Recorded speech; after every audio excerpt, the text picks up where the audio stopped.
That's who the gospel is about. But what then is the message of the gospel? What has the Christ done for us? Peter goes on in verse 18. For Christ also suffered once for sins, the righteous for the unrighteous. By suffering, Peter here is referring to the cruel and unjust death that Christ would endure on the cross of Calvary. And even here, our familiarity with the message of the gospel can sometimes blunt the force of these words that we're reading. We've become so accustomed to the cross that we're numbed to the grand injustice of it all. Death entered the world because of sin, our sin.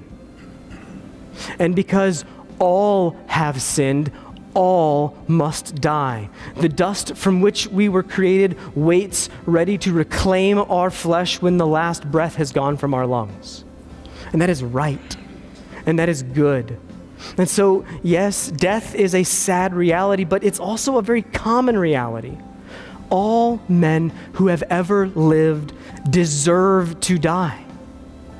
All men. Except one. Jesus Christ never deserved death. He never sinned against God.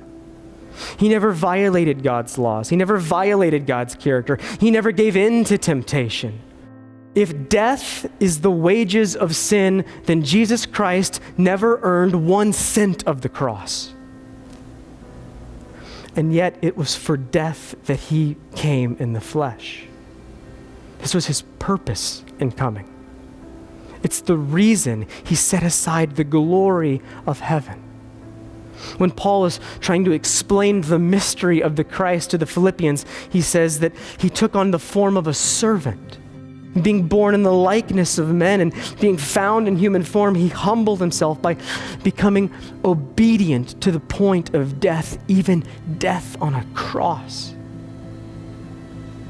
When Jesus begins to explain to his disciples in clear and uncertain terms for the first time what he came to do in Luke chapter 9, he says, the Son of Man must suffer many things and be rejected by the elders and the chief priests and the scribes and be killed and on the third day be raised.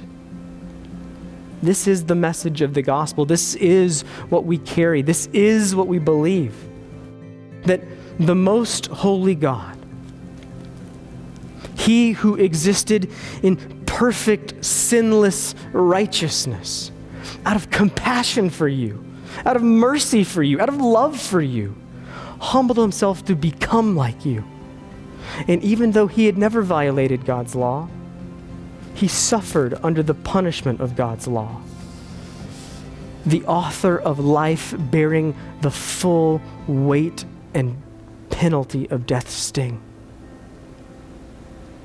And he came to die not peacefully of old age, not painlessly through swiftness. Peter says he suffered.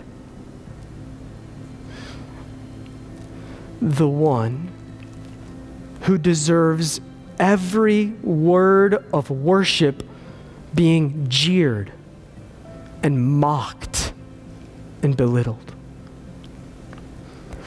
The one who sits enthroned in the heavens at the right hand of the Father receives the mocking, contemptuous crown of thorns piercing his brow. The one who breathed life into the first man stretched out his hands on a tree and gasped for air.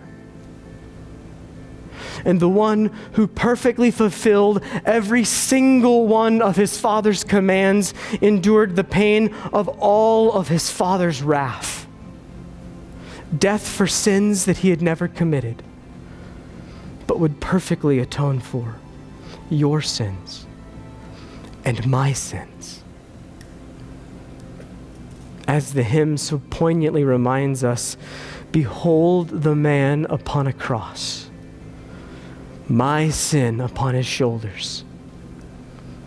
Ashamed, I hear my mocking voice cry out among the scoffers. It was my sin that held him there until it was accomplished.